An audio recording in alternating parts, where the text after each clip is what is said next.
दोस्तों, राम मंदिर के मुद्दे को लेकर एक ही कहावत याद आ रही है, हमाम में सभी नंगे हैं। चंपत राय का इस्तीफा हो गया, अनिल मिश्रा का इस्तीफा हो गया, 8 लोग पकड़े गए, तमाम तफ्तीश जो है चल रही है। लेकिन जो लोग और निकलकर सामने आ रहे हैं वो और ज्यादा एक्सपोज कर रहे हैं इस पूरे मामले को।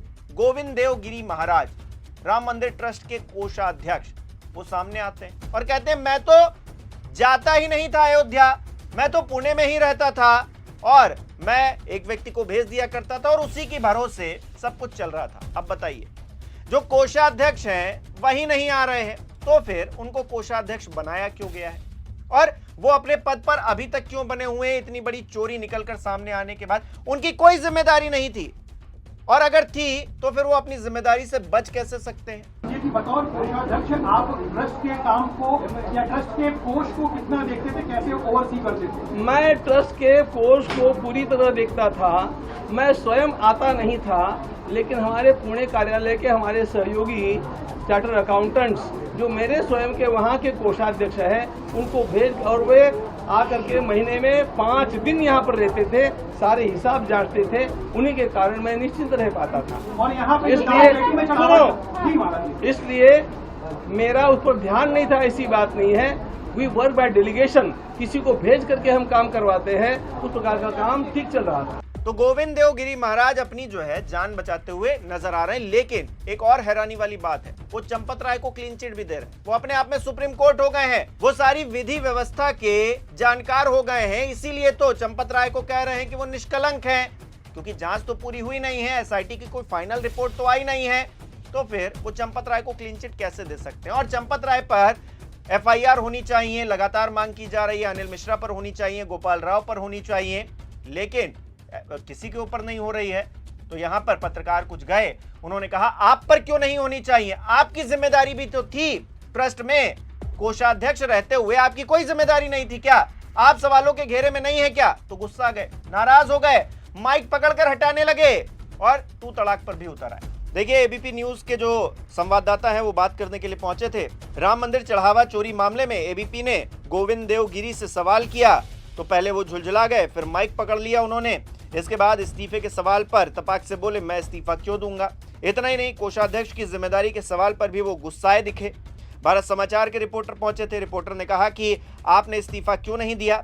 जिम्मेदारी तो आपकी भी बनती है, कोषाध्यक्ष तो आप भी थे, जिम्मेदारी का निर्वहन करने में आप विफल रहे।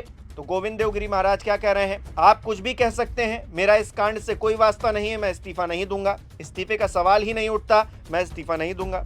ट्रस्ट के कोषाध्यक्ष और भारत समाचार के रिपोर्टर के तल्ख सवालों से झुलझुला गए। ट्रस्ट के कोष के अध्यक्ष ट्रस्ट के पद पर कुंडली मारकर बैठे हैं, कथावाचक और संत निर्लज्जता पर आमादा हैं। इन्हें ना ईश्वर का भय रह गया है, ना मर्यादा पुरुषोत्तम की गरिमा का मान है।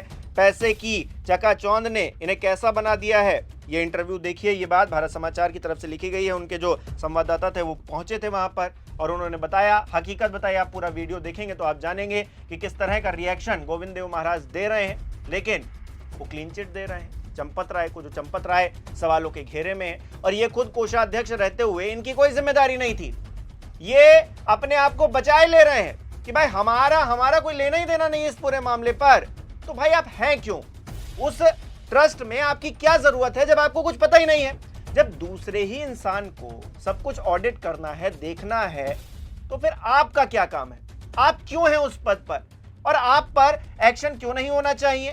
वैसे तो चंपत राय पर ही अभी एक्शन नहीं हो पाया है, वो तो इस्तीफा देकर निकल लिए हैं। लेकिन यहाँ पर जो कोषाध्यक्ष हैं, जिनकी जिम्मेदारी बनती है सीधे तौर पर, तो वो तो कह देते हैं हम तो ना दस्तखत करते थे, ना हमारी कोई जिम्मेदारी बनती है। पूरा पल्ला झाड़ के निकले जा रहे हैं, मतलब इनकी कोई जिम्मेदारी नहीं थी। और क्या कह रहे हैं? कह रहे हैं चढ़ावा चोरी की उनको भनक नहीं थी, इस मामले में वो लज्जित हैं। अब लज्जित तो होना ही पड़ेगा। ये भी कह रहे हैं कि आरोपी और भी हैं, कितने की चोरी हुई है ये भी पता लगाना मुश्किल है। अब बताइए, कुछ लोग कह रहे हैं 200 करोड़ की चोरी हुई है, हो सकता है हजारों करोड़ की चोरी हुई हो। जब ये खुद ही एक्सेप्ट कर रहे हैं कोषाध्यक्ष साहब कि भाई कोई बता नहीं सकता कितने की चोरी हुई है, इसका पता लगाना नामुमकिन है, तो फिर तो कहां कितने की चोरी हो गई और वो पैसे कहां चले गए कोई नहीं जानता है, कभी पता नहीं लगा पाएंगे। जब कोषाध्यक्ष खुलकर कह रहे हैं, मीडिया के कैमरों पर कह रहे हैं, साफ तौर से कह रहे हैं, तो फिर आप क्या ही पता लगा लीजिएगा। बस ऐसे डुगडुगी बजाइए कि भाई राम मंदिर में हम चंदा दे आए हैं। कुछ लोग जिन्होंने सवाल उठाया, कुछ का तो जवाब मिला है, कुछ लोगों का जवाब नहीं मिला है कि उनकी सोना चांदी कहाँ चले गए या फिर तमाम और चीजें जो गायब हुई हैं या नहीं हुई हैं, आधी चीजें। अरे भाई, जब सवाल पूछा जाता है तभी सामने रख दीजिए, तो इतना नौटंकी, इतना ड्रामा हो ही क्यों? लेकिन नहीं, उस वक्त नहीं रखेंगे, बाद में वो चीजें सामने आएंगी, फिर कहा जाएगा नहीं ये झूठे वो झूठे। माहौल बनाना है, पूरी तरीके से माहौल बनाना है। सीसीटीवी गायब हुए जा रहे हैं, इनको कुछ पता ही नहीं, किसी को कुछ पता ही नहीं है क्या हो रहा था। वो जो टिन्नू है, टिन्नू यादव, टिन्नू नहीं कहूंगा, सिर्फ टिन्नू यादव कहूंगा मैं, क्योंकि यादव यादव बड़ा हो रहा है। अखिलेश यादव को वो फोन करता था, अखिलेश यादव को सारी जानकारी देता था, वो टिन्नू यादव जो है। हालांकि अखिलेश यादव ने कहा है सीधे तौर पर कि बताइए कौन कहां पर सबूत है, सबूत तो देते नहीं बन रहा भारतीय जनता पार्टी के लोगों को। खैर, माहौल बना रहा है, वो एक अलग चीज है। लेकिन टिन्नू जो था उसने सबको बेवकूफ बना दिया, सबकी आंखों में धूल झोंक दिया, और अपने 4-5 और जो चेले चपाड़े थे उनको साथ में लेकर उसने इतनी बड़ी लूट कर ली, और ये सब सोते रहे। अब सोते क्यों रहे, इसका भी एक उदाहरण देखिए, खुद ही बता रहे हैं कि भाई हम तो आते ही नहीं थे। जब आप आते ही नहीं थे तो आप थे क्यों उस ट्रस्ट में, आपको रखा क्यों गया था?